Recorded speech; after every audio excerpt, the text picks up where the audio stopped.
Vi er taget til Utterslev Mose, hvor Clara og Juliane de kommer fra, og de har bandet Os.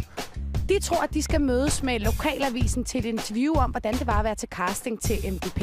Men i virkeligheden, så er de 2 journalister, som de skal møde, mig og Joachim. Lige præcis. Men det vi rigtig skal fortælle dem, det er, at de er blandt de 10 sidste finalister i MGP 2005. Og vi glæder os! Ja, vi gør. Kom herover til mig. Det var dejligt. Godt at se jer. Hej. Hej. I kan lige stå på krydset der. Og I har et band? Eller hvad? Ja. Hvad hedder det? Det hedder Os.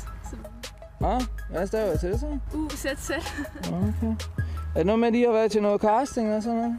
Ja. Ja, hvordan er det gået? Det går rigtig godt. Fint godt, ja. Ja, okay. I ser lidt nervøse ud, eller hvad? Ja. Ja, okay. Ja.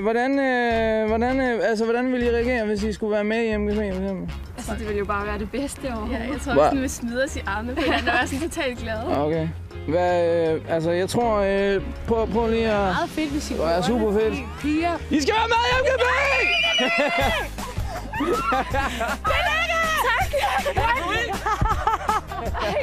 Tillykke! Prøv at vi er... Kæmpe krammer her. Og bare kom ind, familie. Ja, hvor er det hyggeligt. Jeg tager hele hæren. Prøv at piger, I er en af de 10 finalister til MGP 2015. Hvordan har I det lige nu? Helt fantastisk. Det var noget af det bedste. Ja. Hvor lang tid har I drømt om at være med til MGP? 2 år. Ja. Hvor I skal til Gigantium i Aalborg. I skal stå på scenen. Og I er altså en af de 10 finalister. Tillykke!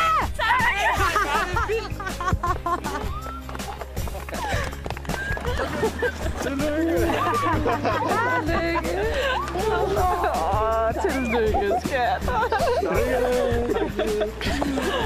Det var godt. Tillykke, Clara.